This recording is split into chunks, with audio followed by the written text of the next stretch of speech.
Hey guys, it's Lisa. Welcome back to my channel, and today we're going to make over these 3 wooden boxes and turn them into some fresh spring decor. So I'm going to start by adding some clay molds to these pieces. I'll go more in depth on how to use these molds. I'm just putting some cornstarch into the molds. I think this might be an IOD mold, but different companies make them, and they're real easy to work with. So you just work your clay into your hands till it's pliable, and put just enough to go into that mold, and just kind of press and smush those edges until you clean up that edge. And this particular mold has those little raised edges, so it works really well. And I'll go back and make some more. I'm not going to make you watch all that. I'm trying to keep this as short as possible. And then I go back and add some E6000 glue to the back and glue them on. I'm not sponsored by anyone, so these products that I'm using, I'm just using them because I like the way they work. But I've got all that glued on. I put some buds on the front and some leaves, and now it's ready to start painting. You can glue that right on while it's still wet.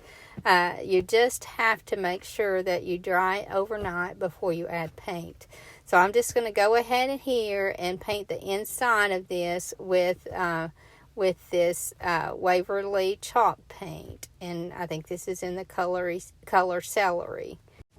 And I give it a couple of coats, obviously letting it dry between coats, and then I'm ready to move on to this tissue box.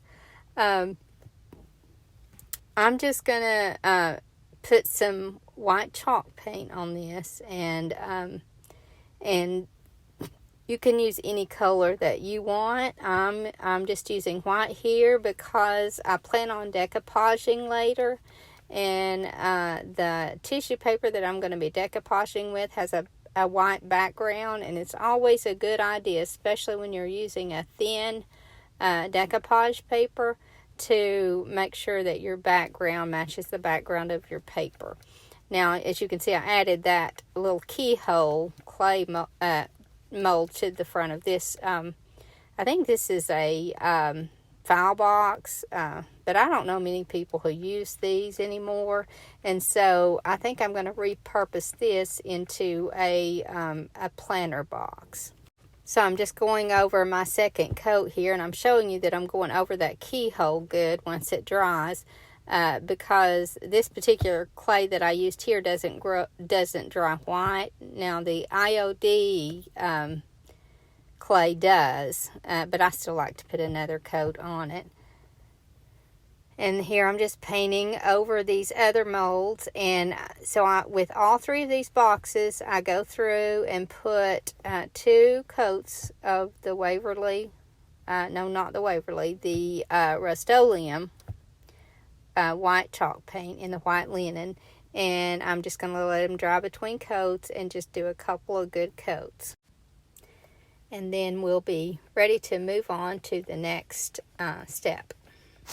I hope you guys are learning something from these videos, and I hope I've inspired you to either get into crafting or to start back again. I know for me, during all this craziness of the pandemic and everything, crafting has really been therapeutic for me.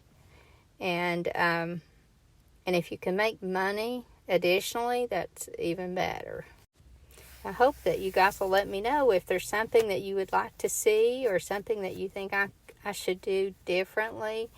Just let me know in the comments. I'm happy to receive correction, as long as it's kind.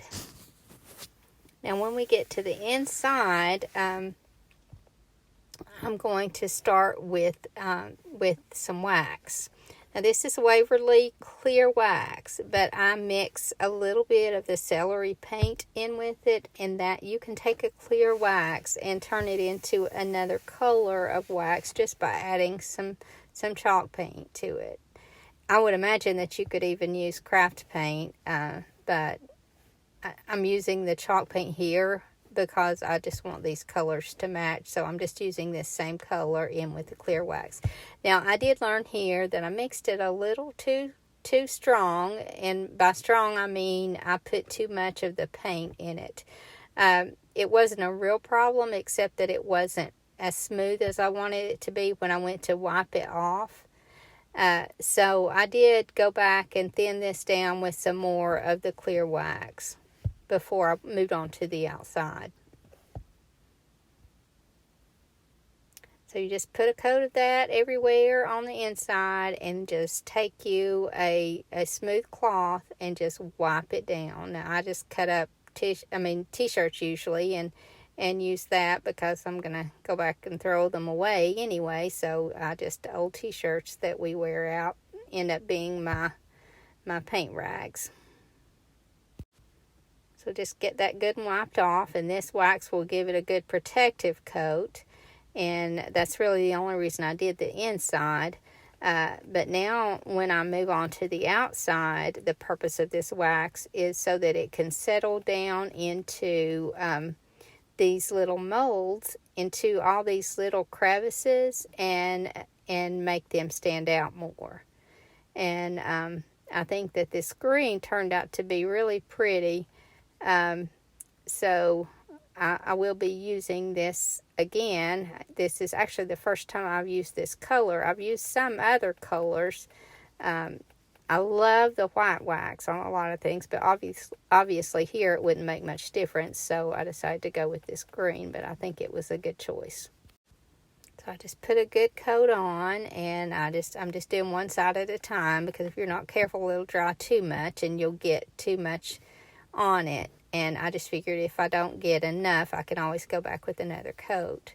But I'm real happy with the way this is turning out. So when you get to these little molds, just kind of blot it so that you can get some of that excess out. You want some excess down in the creases, but obviously you don't want it pooling up.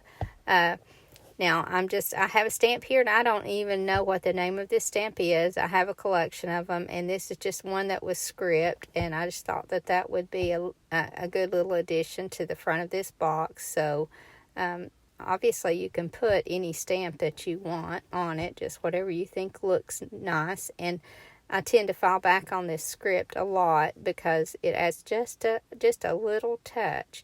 Now I go back here on the top, and I don't even re-ink my stamp, and just put a little hint of it there on the top, and that kind of marries the top to the bottom. And then that's enough to complete this box. And I think it turned out really cute. Okay, now we're going to move on to our file box. I'm going to start by putting a stamp on this, and I generally would do my wax coat first, because if you mess up with a stamp, then it's harder to wipe off. But I'm just going to be careful and go ahead and put my stamps on first.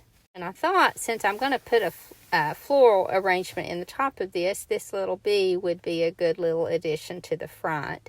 And then I have a little tiny bee stamp that I can add to the front of that lid, and I just felt like that was a good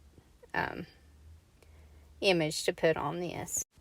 These stamps add so much to these projects. And you can find so many different types of stamps. Some that I really, really want right now have been on back order forever and are out of stock. And actually have found a few that I've been waiting on, and I've got those ordered finally. But I thought these little bees turned out really cute.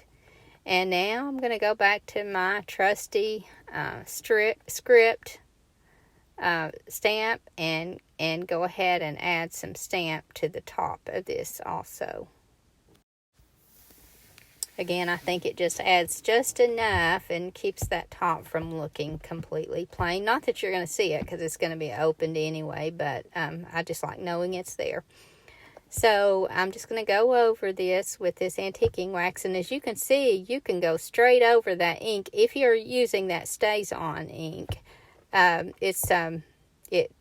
You would think that the stamp would wipe off, and with a lot of inks it might, but now that stays on does stay on. And then I just give it a good coat of the antiquing wax all over the outside, just like I did the other box, and that's all that there is to this little box. Now, I'm not sure what happened to the rest of my footage on this box, because I did get some of those styrofoam green blocks that you get at the Dollar Tree and glued those in the bottom of this box, and then I put my stems in the top. And all of the stems that I used, I either got at the Dollar Tree or I got at Walmart for 97 cents. So this is very cost efficient. I think I ended up using maybe 5. So this is very cost efficient. But as you can see, you can just glue that down in the bottom and then add your floral. Now with this box, I'm just going to cover the box with Mod Podge and this tissue wrap. Now the tissue wrap that I have here, I got at the Dollar Tree last year, and it's just that little, just the little greenery on it, and it's such a simple look, and I feel like that look is in right now with just the greenery.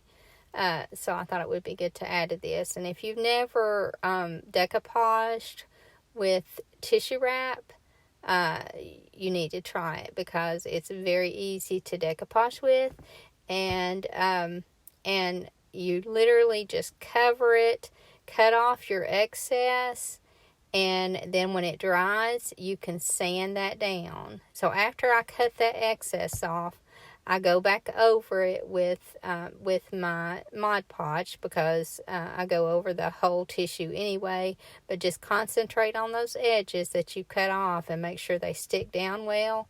And then when it dries, all you have to do is take a little piece of sandpaper and sand those edges. So you're doing 2 things with that. You're neatening up those edges, and I just cut that center out there and cut it flush also, and then sand it off. But when you go over the edges with sandpaper, then you not only neaten up the edges, but you give it that distressed look, and that really helps also. So I just glue it down here. Some people might prefer not to put the top coat of the Mod Podge on, but I like to do that top coat for extra protection. And then, like I said, it helps to glue those edges down more too. So now after I've covered this, then I just have to cut a piece for the sides and then cut the excess off that. This pattern is very forgiving, so you don't have to line any patterns up. You just put your pieces on there and cut them off, and it's a very quick decoupage. But always let the Mod Podge dry. Be careful in cutting when it's wet. I go ahead and do that anyway, but some people would prefer to cut it off when it's dry, but I just cut it off when it's wet. I just make sure that when I sand it, that it's good and dry. And then that's all there is to covering this little tissue box. And now we're back to the inside of this box, and I decided to add a little script to the inside of it also, because it seemed a little plain to me.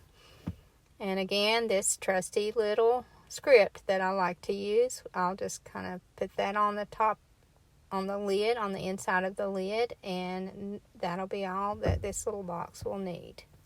I know I mentioned that I would go more in depth on those molds, and I will on a video really soon, but I'll just keep this one short. Hope you guys enjoyed the video, and I've inspired you, and I hope you have a great day.